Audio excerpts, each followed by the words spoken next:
Bien, estamos acostumbrados a escuchar y saber respecto de los alcances que tienen las COP respecto del cambio climático, pero hay otras COP que dicen relación con la biodiversidad y se acaba de producir la COP 16 en Cali, Colombia, después de intensas negociaciones para lograr alcanzar algunos acuerdos. Bueno, y si bien las voluntades no se pudieron necesariamente reunir en torno a acuerdos financieros por la naturaleza, los países que participaron de manera histórica aprobaron un marco para identificar y actualizar áreas oceánicas esenciales y fundamentales para la salud del planeta. ¿De qué se trata exactamente?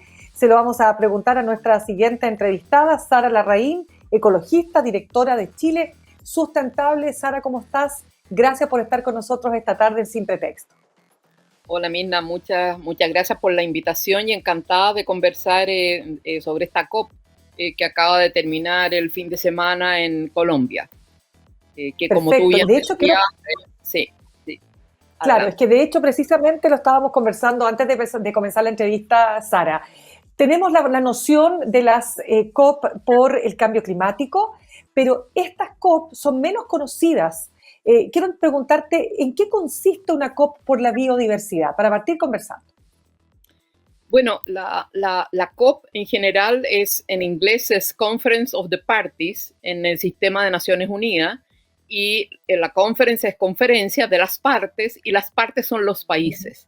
Entonces, para que un poco la gente, digamos, cache digamos, el lenguaje más cotidiano, es la conferencia de los países sobre el tema de biodiversidad.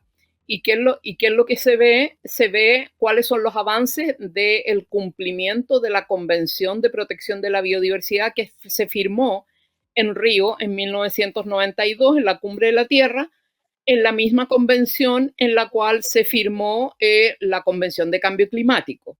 Ahora, ¿por qué COP16? Porque han habido, desde 1992, han habido 16 reuniones para ver los avances de la Convención de Biodiversidad para evitar la extinción de especies. Y en el caso de la COP, que empieza la próxima semana, van en COP 29, que hoy día va a ser Exacto. en uno de los países, digamos, de Asia, y la próxima, la COP 30, porque se han generado 30 reuniones sobre el tema de cambio climático, va a ser en Brasil el próximo año 2025. Entonces, COP es la conferencia o la reunión de los países que son miembros de estas convenciones, que tienen compromiso y que tienen que ir avanzándose en esos compromisos. Tú habías dicho y habías adelantado, Sara Larraín, en una columna, en la tercera, donde decías, hay malas noticias para el planeta. ¿Confirmas lo mismo después de haber participado de esta COP 16? Mira, la verdad es que no hay avances, Mirna. El año 2022, que fue cuando hubo una renovación de los compromisos de la Convención de Biodiversidad, que estaba bastante alicaída, en el año 2022 en Canadá, una Ujú. renovación. Se habló de un financiamiento de aproximadamente 700 mil millones de dólares de aquí al año 2030, y se obtuvo el compromiso de conservar y proteger el 30% de la superficie del planeta, llámese océanos o continente. Además de otros compromisos, como por ejemplo revisar los subsidios de los sectores productivos, los subsidios a la agricultura, los subsidios a los combustibles fósiles, los subsidios a la minería, etcétera, las regulaciones que en el fondo están perjudicando la biodiversidad. Hay actividades que están siendo apoyadas por los estados que están devastando, degradando la biodiversidad. Entonces, se hizo como un análisis bastante amplio, en el cual se señaló ya un nuevo compromiso renovado: protegemos al 30% del planeta, porque si no, la crisis de extinción de especies va a continuar. Segundo, vamos a revisar nuestros mecanismos regulatorios y financieros para ver que nuestras actividades productivas no estén destruyendo los ecosistemas y las especies. Tercero, vamos a reconocer el conocimiento y las áreas protegidas por los pueblos indígenas o tradicionales, y vamos a entregarle o negociar una fórmula, una política para compensarlos por el resguardo que ellos han tenido de estos ecosistemas y del conocimiento sobre estas especies. Y bueno, y este financiamiento importante. No obstante, en Cali lamentablemente no se avanzó con la excepción de lo que tú señalabas de este compromiso de proteger los océanos más allá de las áreas bajo, digamos, bajo dominio y protección exclusiva de los países, que son principalmente en las zonas litorales, costeras, hasta las 200 millas, etcétera, pero todo el alta mar. Claro, eso es un acuerdo, pero es un acuerdo de palabra. Es como proteger el 30% del planeta, es un acuerdo de palabra en Canadá hace 2 años, pero resulta que hasta ahora no se ha implementado y en Cali lamentablemente no se llegó a un acuerdo de los recursos, de quién va a poner qué para justamente poder aplicar esta política de protección. Entonces, terminan siendo puros discursos. Eso es lo lamentable. Qué lástima. Pero déjame entender lo siguiente, Sara, y también para todos los que nos escuchan y nos ven hasta ahora.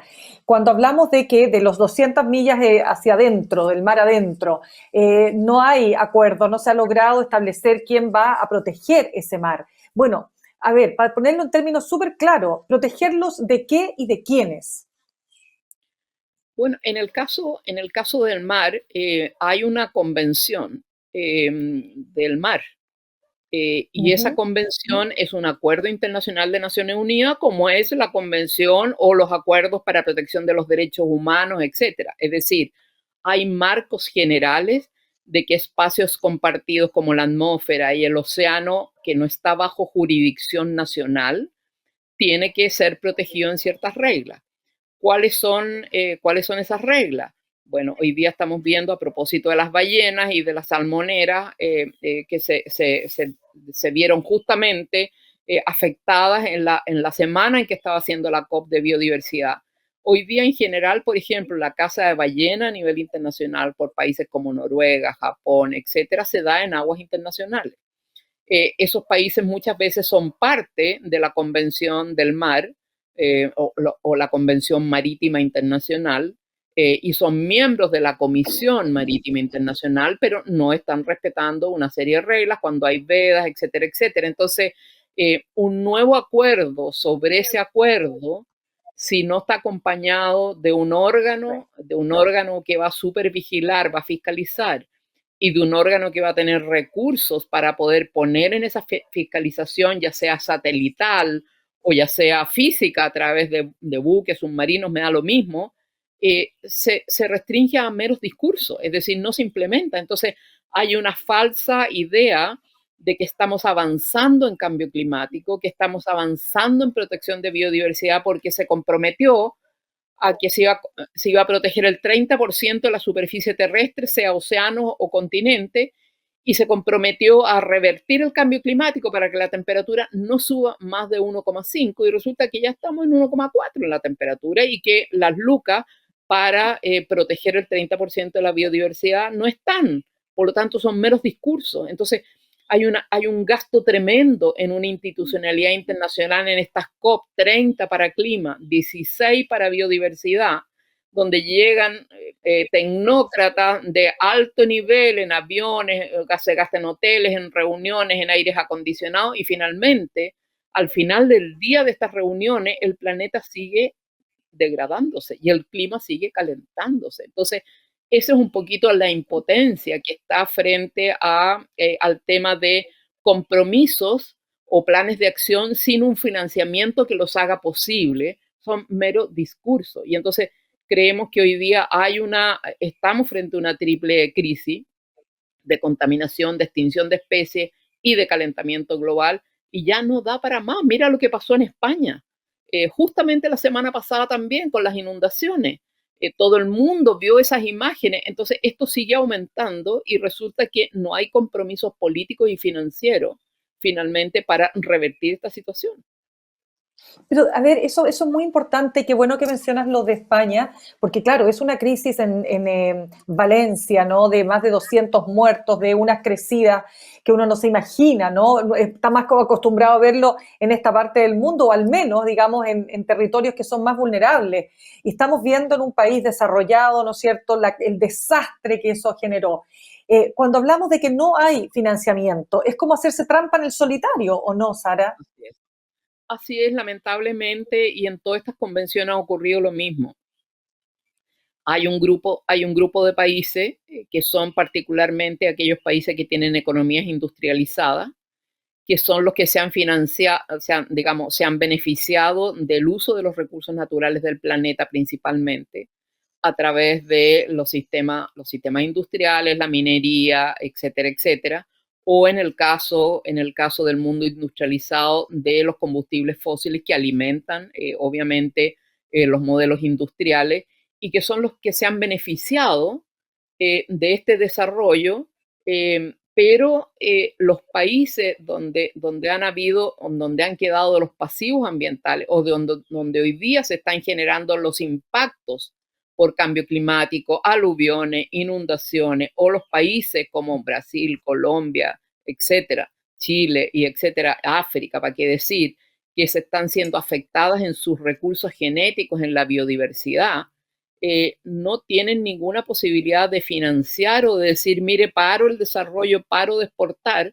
No, los países acá y los acuerdos internacionales señalan y cada uno de los fondos establece que son los países industrializados los que deben aportar estos fondos. En el caso de las naciones para biodiversidad, lo que debieran haber comprometido en Cali, en la reunión de la COP, es cómo los países iban a poner los 20.000 millones de dólares anuales entre el año 2025 y el año 2030. Los países, esto no es que le vamos a pedir a las empresas, entre las Correcto. empresas, el sector financiero y los países se esperaba juntar aproximadamente un monto de 200.000 millones anuales para proteger la biodiversidad de varias formas, con fondos directos, aunque algunos países como Francia, en vez de entregar fondos directos, hizo préstamos que debían ser devueltos. Otra de las formas de financiamiento era quitar y contabilizar el financiamiento de terminar con subsidios a actividades como, por ejemplo, ciertas formas de agroindustria, ciertas formas de minería, etcétera, que estaban destruyendo, ciertas formas de acuacultura que estaban destruyendo la biodiversidad. Y eso se contabilizaba económicamente y por lo tanto se consideraba un aporte económico. Bueno, nada de eso ocurrió. Entonces es muy preocupante porque llegado el minuto de meterse la mano al bolsillo para pagar las políticas que hay que hacer para parar la destrucción, nadie pone plata al bolsillo. Es como cuando tú vas a una comida, ¿no es cierto? Si tú no negocias al inicio de quién va a pagar la cuenta o qué porcentaje va a pagar cada uno, es muy probable que haya un riesgo de perro muerto y que algunos se vayan sin pagar. Y entonces eso es lo que está ocurriendo en términos muy coloquiales, lo que está ocurriendo con estas convenciones. Tremendo. Estamos conversando a esta hora con Sara Larraín, ecologista y directora de Chile Sustentable, sobre las conclusiones de la COP16 de biodiversidad.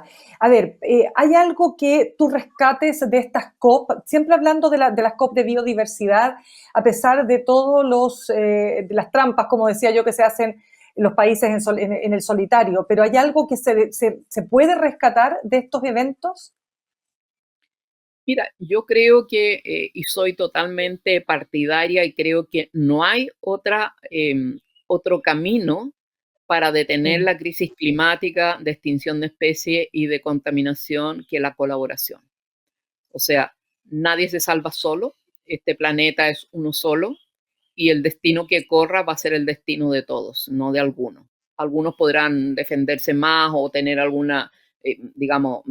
tener alguna alternativa de tener más agua, etcétera, pero en términos generales, esto es un desafío de cooperación entre todas las naciones. Y eso nosotros entendemos que es el valor de mantener los órganos multilaterales como Naciones Unidas y que estas negociaciones se den en forma democrática y que se vayan llegando a acuerdos. Pero si se llega a esos acuerdos y finalmente no hay una responsabilidad para poner los recursos para poder realmente implementar esos acuerdos, creemos que se está diseñando un mal camino, un camino que nos está llevando a un abismo.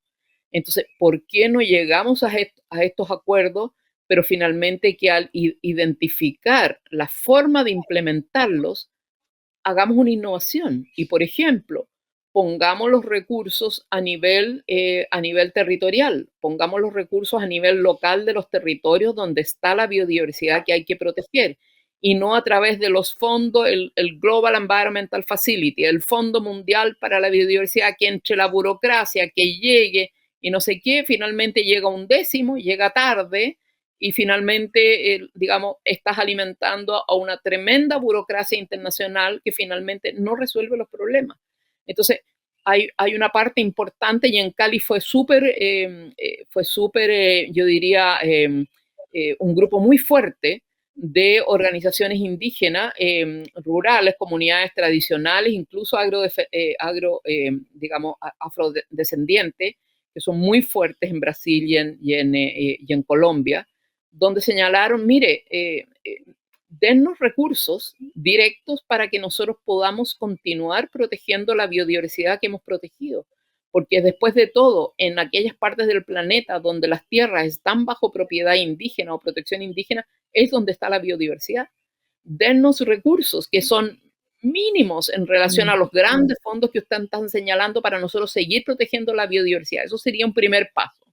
Segundo, veamos entre todos cuáles son los lugares que tenemos que proteger hacia adelante y pongámonos de acuerdo y pongamos los recursos, pero pongámoslos directamente en los territorios, en autoridades locales, supervisadas a nivel internacional, da lo mismo, pero que en el fondo los recursos lleguen a los lugares donde realmente hay que hacer las acciones, porque hoy día los recursos no están llegando a los países y por lo tanto tú tienes a una Europa que tiene hasta una ley de restauración de la naturaleza y que probablemente, al igual que las empresas, que tienen sus propios programas de biodiversidad, claro, van a proteger la biodiversidad o van a lograr pagar una certificación de que su actividad no está dañando la biodiversidad, pero eso no le sirve a nadie, porque no se está viendo, puede ser un greenwashing, pero porque no se está viendo en el territorio donde ellos están operando que haya un cambio en cuanto a su relación con la comunidad o en cuanto a la protección de esos ecosistemas valiosos. Entonces, Pero aquí hay déjame algo entender, que está fallando. claro, sí, pero déjame entender lo siguiente, porque tú lo dijiste muy, muy claramente. Aquí hay un desafío de cooperación, sí o sí, porque nadie se salva solo y porque tenemos un solo planeta, que es un tema que uno hoy día parece obvio, pero no es tan obvio por todo lo que tú estás mencionando, ¿no? Entonces, como que nos estamos disparando siempre en los pies, y esto en algún minuto va a terminar siendo un desastre. Y todas estas películas que vemos, ¿no? Apocalípticas, pareciera ser que no están tan lejos, ¿no? Si es que efectivamente no detenemos este avance como se está dando hoy día. Entonces, te vuelvo a preguntar, cuando necesitamos aunar voluntades, ¿cuáles son los grupos de interés que son más reacios a lograr esa capacidad de llegar a acuerdos? Mira, el primer punto yo creo que es súper importante aclararlo frente a la gente. Mm. No es que nos va a esperar una catástrofe como la que vemos en las películas. Hoy día lo que está ocurriendo no es película. Lo que ocurre en Valencia o lo que ocurre todos los años en Bangladesh o lo que ocurre todos los años en algunos países de los Andes o los incendios que ocurren en el Amazonas, en Canadá o en España o en Francia o en Alemania, no son películas. O sea, eso ya está pasando. Esto no es fantasía, no es ciencia ficción, eso está pasando. Lo que pasa es que está pasando en distintas partes del planeta, pero todos los veranos los incendios son brutales, todos los inviernos las inundaciones son brutales, los muertos y cada vez esto lo estamos viendo en la televisión, no en el cine ni en Netflix. Ese es un primer punto, es decir, ese tema de las películas que auspiciaban una especie de apocalipsis, eh, ya no es para adelante, no es el futuro, eso es hoy.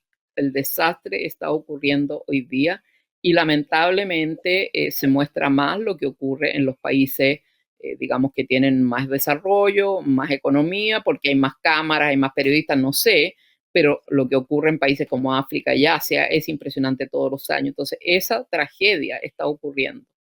Ahora, tú me dices quiénes son dentro de este ámbito de cooperación. Nosotros creemos que los estados han hecho un esfuerzo, pero lamentablemente muchos estados están capturados en sus modelos económicos porque dependen de recursos naturales en sus territorios.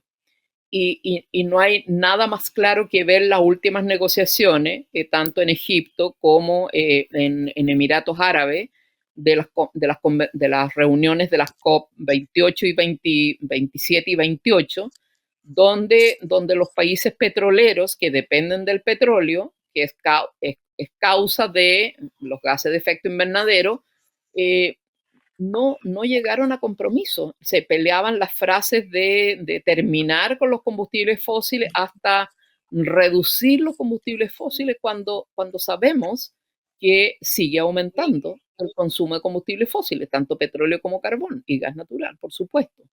Entonces, lamentablemente hay una asociación fatal y una interdependencia fatal entre los sectores económicos vinculados a la explotación de recursos naturales fósiles, que hace imposible avanzar en las convenciones, los compromisos de reducir emisiones.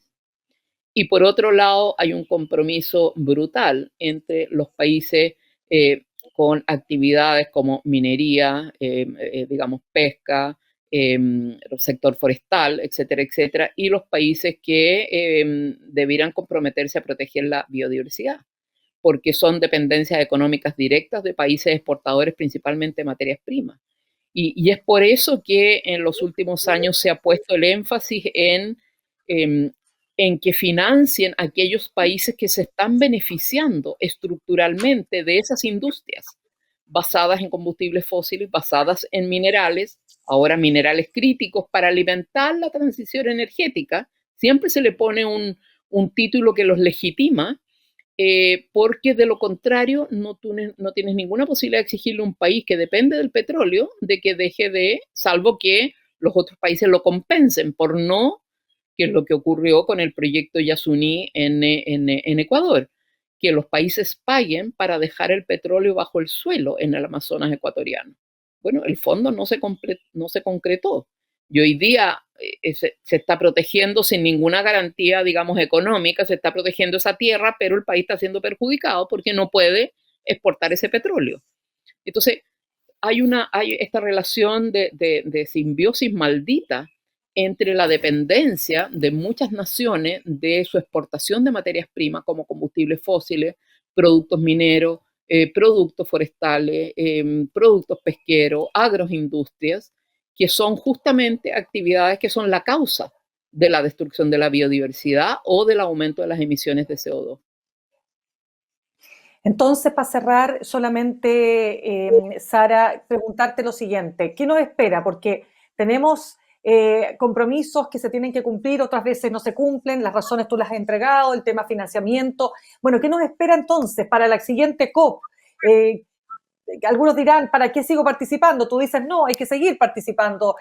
Son estos organismos los que nos van a permitir en algún minuto, ¿no es cierto?, lograr los cambios que se requieren o las políticas que se requieren para poder efectivamente ir en la dirección correcta. Mira, es bien difícil tomar una opción. Nosotros particularmente como Chile Sustentable, al menos en el caso de la COP de cambio climático, nosotros decidimos no seguir asistiendo cuando la comunidad internacional, después del fracaso del protocolo de Kioto, donde se pretendía reducir las emisiones a través del intercambio de bonos de carbono, que se llamó el protocolo de Kioto, se llegó a un momento donde se evaluó, no se había reducido nada, y como el tiempo apremiaba, renunciaron al objetivo de la convención, que era revertir el cambio climático. Y ahí se pusieron esta nueva innovación, ¿no es cierto?, que es acomodemos a lo que hay y por lo tanto tratemos de que el calentamiento no sea mayor de 2 grados Celsius y en lo posible 1,5. En ese momento nosotros decidimos como institución no seguir gastando recursos en ir a estas reuniones. No obstante, empezamos con un trabajo muy fuerte para impulso a las energías renovables, eficiencia energética, generación distribuida. Pasamos algunas leyes para todo el tema de autogeneración de energía a través de paneles solares, etcétera. Y y obviamente todas las leyes vinculadas a obligación de energías renovables, y hoy día trabajamos en descarbonización. Es decir, probablemente lo que muchas organizaciones y la sociedad civil en los países lo que podría hacer es volcarse a un trabajo más activo al interior de los países y lograr que a través del cambio de las políticas nacionales nosotros logremos llegar con más países con políticas nacionales más avanzadas a estas negociaciones, cosa de realmente mostrar ejemplos de que es posible Correcto. y hacer que los otros países digamos, no tengan alternativa, porque es posible que con pocos recursos se logre reducir emisiones y se logre, digamos, proteger biodiversidad. Esa es una opción. La otra es grandes movimientos ciudadanos fuera o dentro de las COP denunciando y todo lo demás. Yo creo que a estas alturas tenemos que estar en todos los niveles. Lamentablemente, la Me situación es parece. muy desesperada y mientras no logremos que hasta el último país, que en este caso serían digamos, los más atrasados en cuanto a emisiones de gases de efecto invernadero y de quema de combustibles fósiles, Estados Unidos y China, que no han reducido sus emisiones y que son los mayores consumidores de energía y los mayores contaminantes, yo creo que no vamos a avanzar. Ahora, en la COP29 no hay muchas esperanzas. El tema de financiamiento, Mirna, quedó para la última etapa, igual que en la COP de biodiversidad. No, tremendo. Yo no sé si se van a quedar y se van a comprometer con los recursos. La COP30 el próximo año va a ser en Brasil, va a ser en Manaus, en la cuenca del Amazonas. Afectada por incendios forestales, afectadas por deforestación para ganadería, para madera, para etcétera, etcétera. Yo no sé si los comisionados ahí van a decir algo si no es mandatado por los gobiernos que están en Europa muy lejos de donde están los problemas. Entonces, yo creo que es una apuesta y mi sensación, sigo pensando que la mejor estrategia es poner, no sé, el 70 o 80% de los recursos en los territorios, con el objeto de que a nivel local, nacional, avancemos en políticas, que podamos demostrar que sí es posible a una escala más pequeña de cada país, y que obviamente este conjunto de países con mayor voluntad política, con mayor experiencia, pueda tener un compromiso más radical, más consistente en estas negociaciones. Sara, lamentablemente se nos acabó el tiempo, pero quedamos muy conectados, ¿no?, con ustedes y con lo que ustedes están haciendo también en Chile Sustentable para volver a conversar de estos temas que son tan vitales para la supervivencia del planeta. Gracias por haber estado con nosotros esta tarde. Muchas gracias, Mina, muy interesante. Hasta luego. Gracias por la invitación. Gracias a ustedes.